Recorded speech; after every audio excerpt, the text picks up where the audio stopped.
Assalamualaikum warahmatullahi wabarakatuh. Pada kesempatan kali ini saya akan menjelaskan materi terkait dengan anggaran piutang.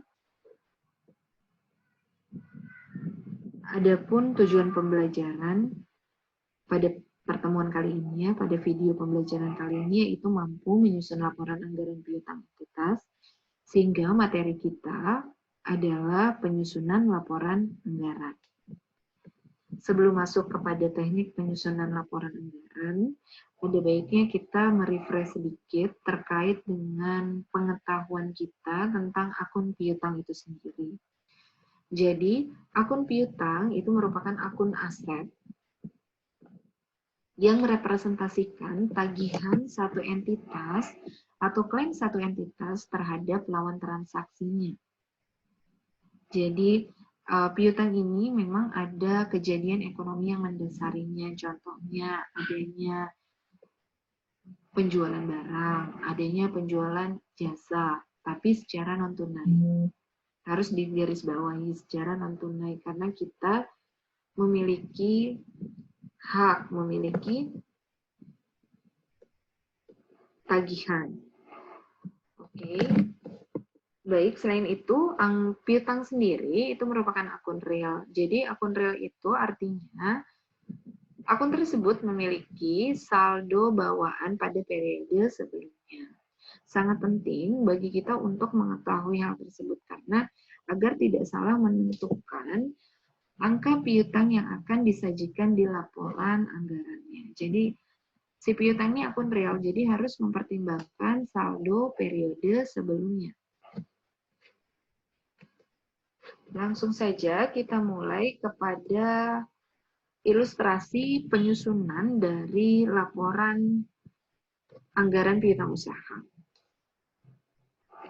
Soal yang saya sajikan itu saya merefernya kepada buku anggaran perusahaannya Navarin. Di sini kita diminta membuat anggaran perusahaan PT Waja triwulan pertama tahun 2010, sehingga triwulan pertama nanti bulannya adalah atau periodenya Januari, Februari, dan Maret.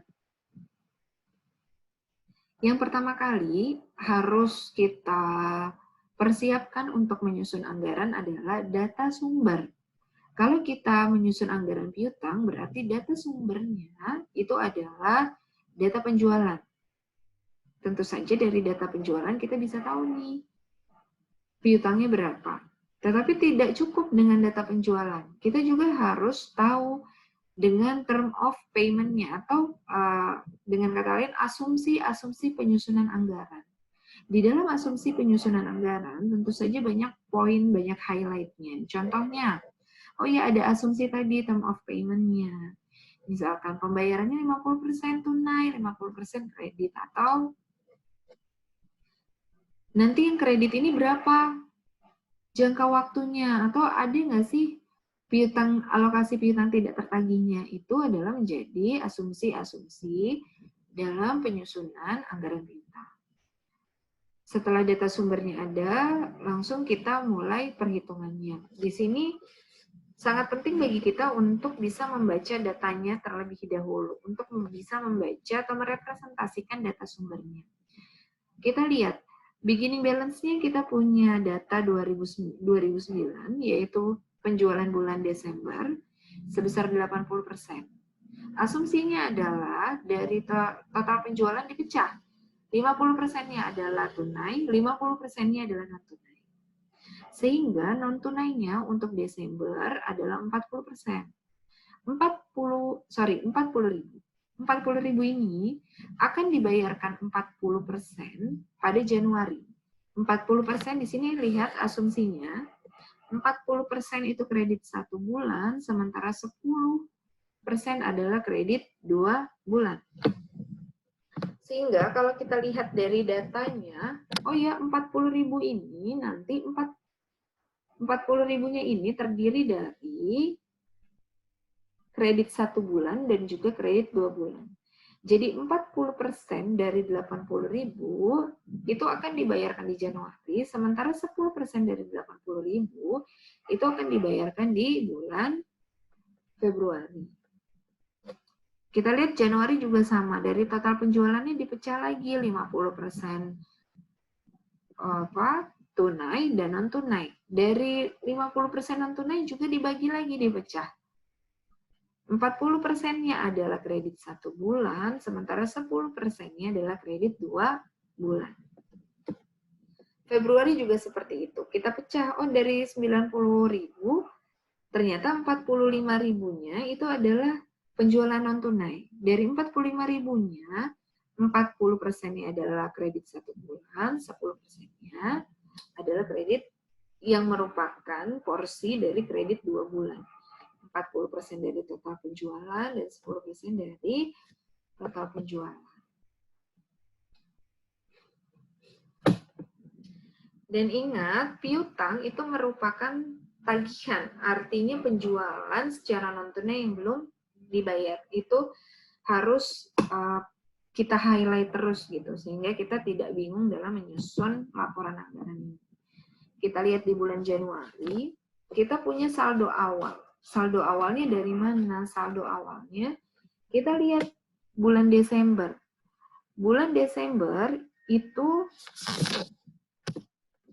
tadi kita sudah sepakat bahwa atas penjualan bulan Desember, itu Januari kan sudah terbayar, tetapi 10%-nya adalah belum terbayar. Sehingga yang kita perhitungkan sebagai saldo awal Januari adalah penjualan Desember yang hanya 10%, karena belum dibayar di Januari. Gitu.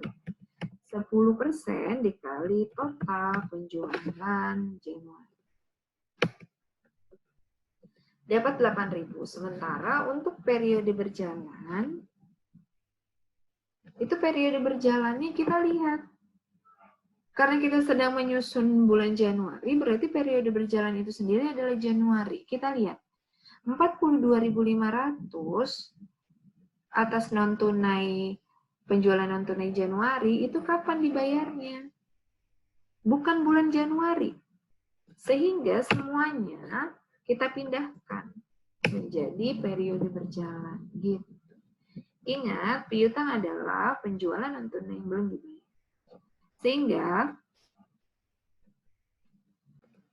Sehingga total piutang kita per Januari adalah 50.500, terdiri dari 8.000 saldo awal dan 42.500 periode berjalan.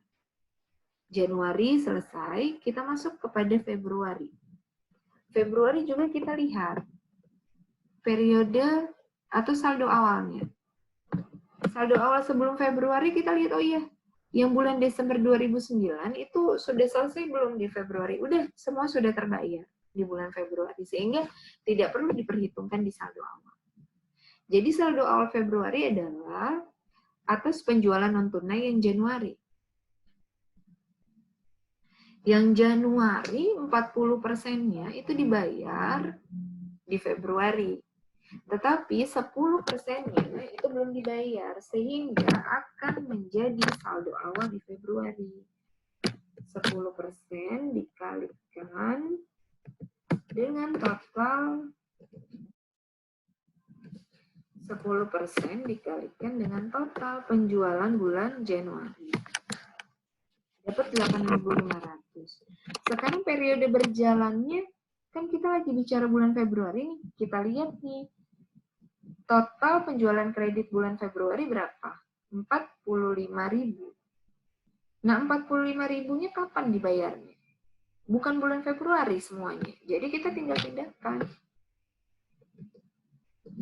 sebagai saldo periode berjalan. Sehingga kita dapatkan saldo per akhir Februari adalah 53.500. Terdiri dari 8.500 saldo awal dan periode berjalan 45.000. Setelah kita hitung bulan Februari, maka kita beranjak ke perhitungan bulan Maret.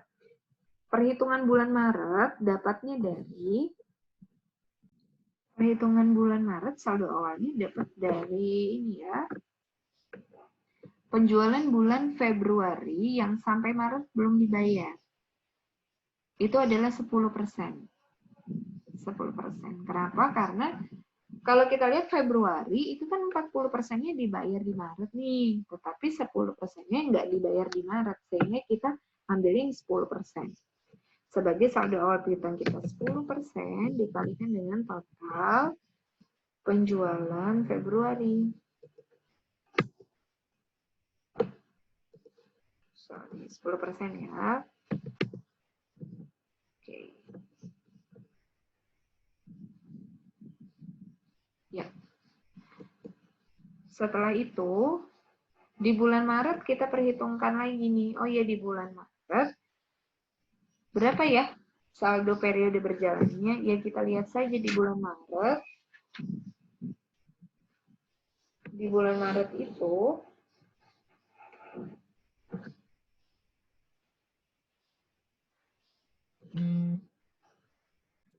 jadi untuk bulan Maret periode berjalan itu kita ambil dari total transaksi non tunai di bulan Maret itu sendiri yaitu 47.500. Kita pindahkan.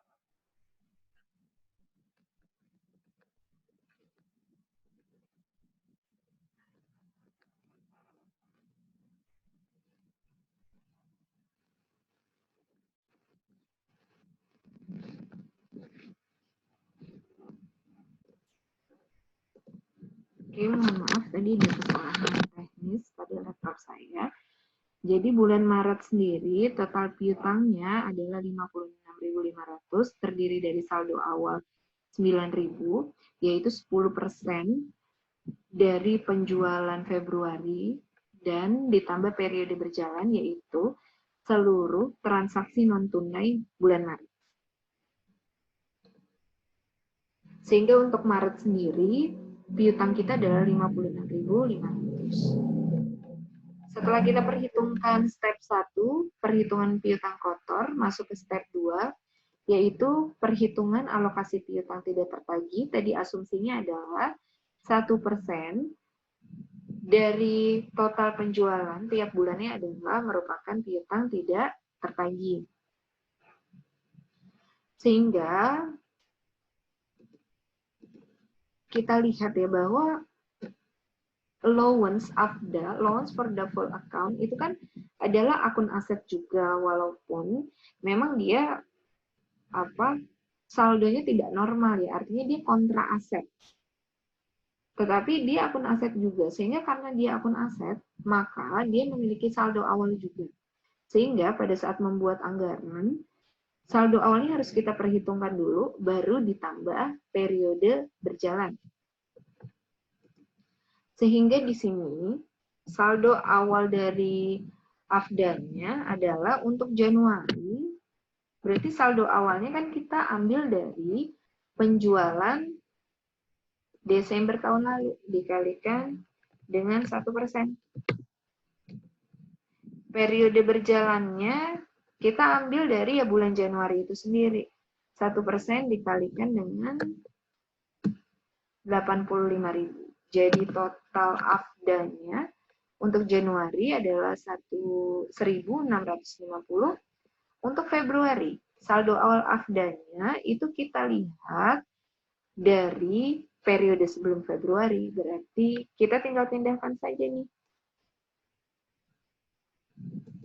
Atau kita bisa hitung 1% dari 85.000 jadi saldo awal di Februari. Periode berjalannya adalah 1% dari penjualan Februari itu sendiri, 1% dari 90.000. Untuk Maret, AFDA-nya saldo awalnya ngambil dari saldo awalnya yang ngambil dari periode sebelum Maret, yaitu Februari. 1% dari penjualan Februari adalah 900, sementara periode berjalannya adalah Maret itu sendiri. 1% dikalikan dengan 95.000, sehingga dapat AFDA per Maret adalah 1.850. Oke, baik. Sehingga piutang bersihnya pada step 3 adalah piutang kotor tiap bulannya tinggal kita kurangi dengan alokasi tidak tertagih. Untuk Januari, setelah dikurangi adalah 48.850, Februari juga sudah kita dapatkan, dan Maret. Intinya saldo piutang bersih dapat dari piutang kotor, terusnya dikurangi dengan AFDA-nya. Setelah perhitungan nomor 1 sudah, 2 dan 3 juga sudah, maka poin 1, 2 dan 3 kita pindahkan pada format laporan anggaran perusahaan kita. Dalam hal ini adalah PT Wajah. Di sini formatnya untuk judulnya sendiri, baris pertamanya silahkan kalian isikan nama entitas, nama perusahaannya. Untuk baris kedua, nama laporannya. Dan baris ketiga sendiri merepresentasikan periodenya. Hampir sama ya kayak laporan keuangan. Triwulan pertama tahun 2010. Dan di laporan ini cukup seperti ini. Ini ada keterangannya apa. Tadi urutan step 1, 2, dan 3. Kita urutkan lagi kolomnya dari bulan pertama, di triwulan itu, lanjut Februari, lanjut Maret. Dan angkanya semua kita tinggal pindah dari angka total ini yang sudah kita buat di perhitungan 1, 2, dan 3.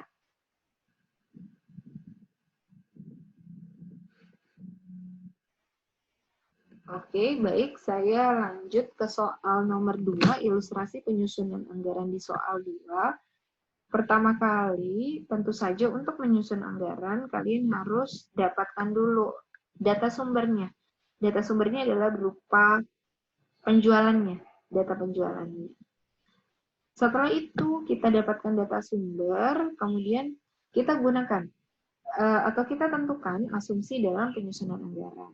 Dalam hal ini ada beberapa asumsi. Yang pertama, 50% penjualan per bulan akan dibayarkan 20 hari setelah bulan penjualan.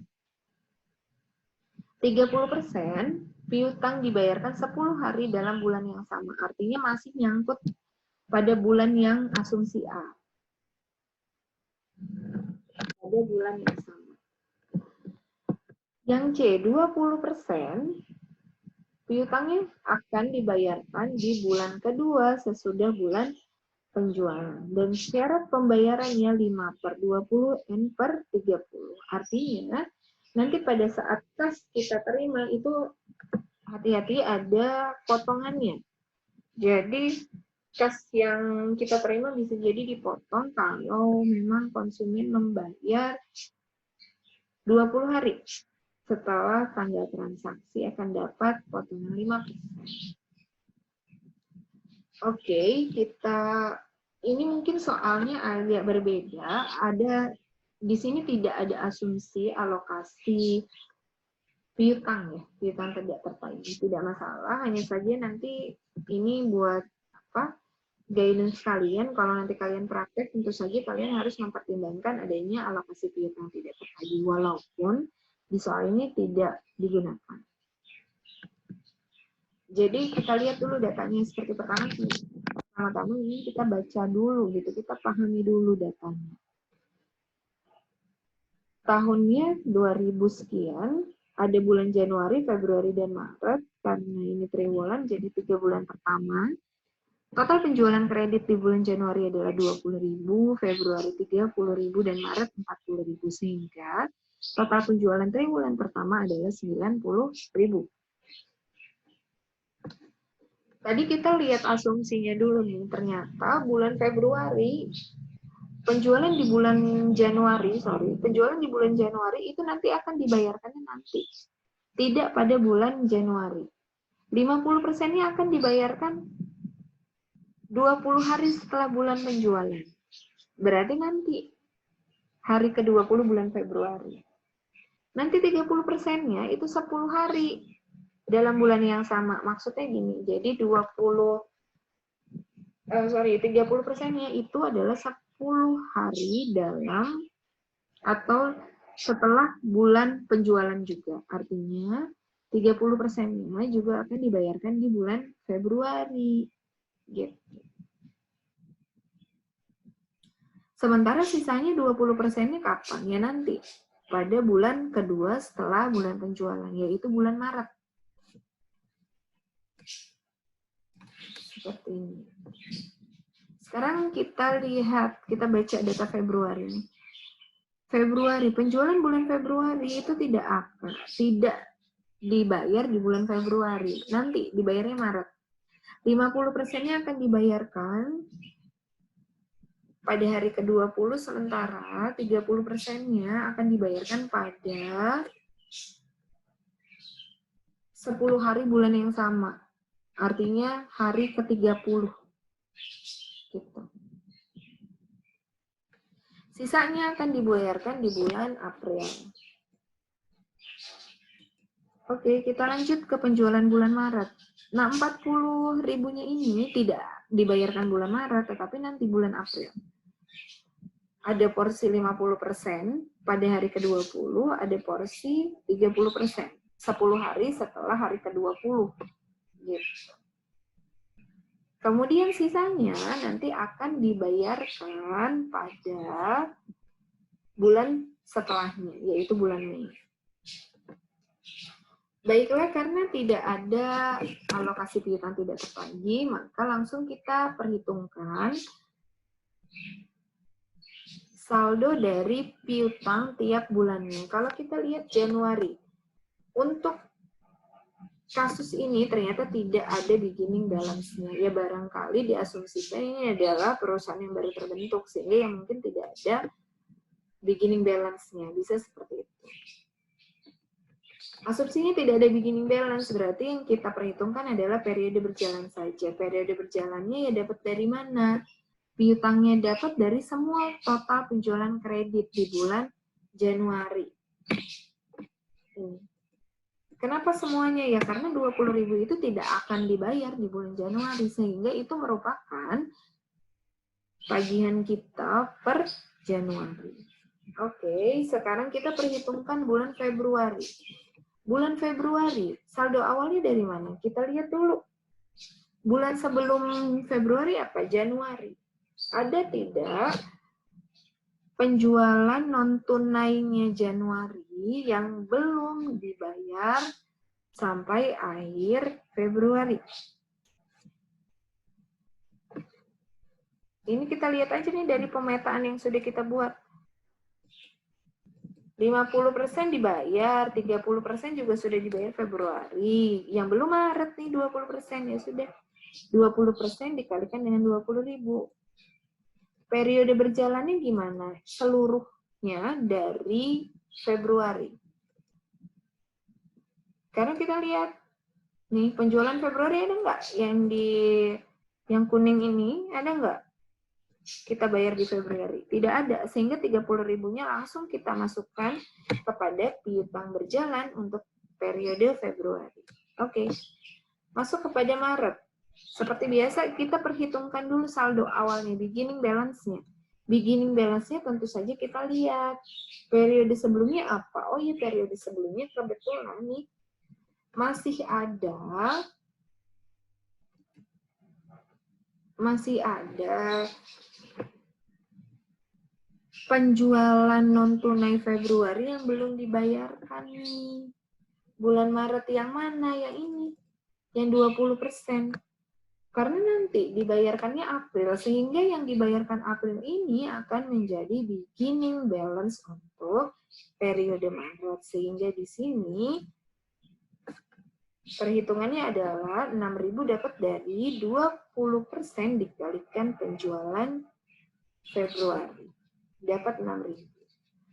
Saldo awal sudah diperhitungkan untuk Maret. Sekarang saldo berjalannya gimana? Ya sudah, saldo berjalannya semua kita ambil dari penjualan kredit di bulan Maret, yaitu 40.000. Di sini saya buat di kolom sampingnya itu ada yang warna hijau.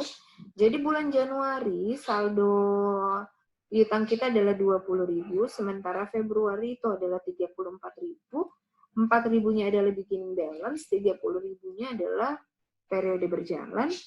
Dan bulan Maret juga seperti itu, 6.000-nya adalah saldo beginning balance, dan 40.000-nya adalah penjualan non-tunai dari bulan Maret.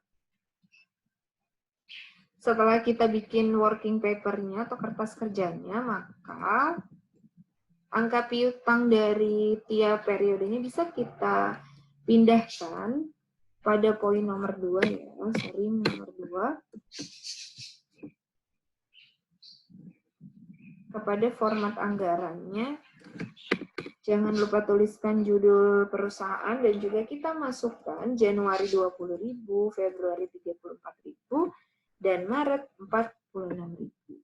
Baiklah, soal kedua merupakan soal terakhir daripada penjelasan saya pada video ini. Kesimpulan daripada materi penyusunan anggaran ini adalah tahapan yang pertama kali untuk penyusunan anggaran ini adalah kita harus mendapatkan sumber data, yaitu data penjualan. Setelah itu kita tentukan asumsi-asumsi dalam membuat anggaran itu sendiri, seperti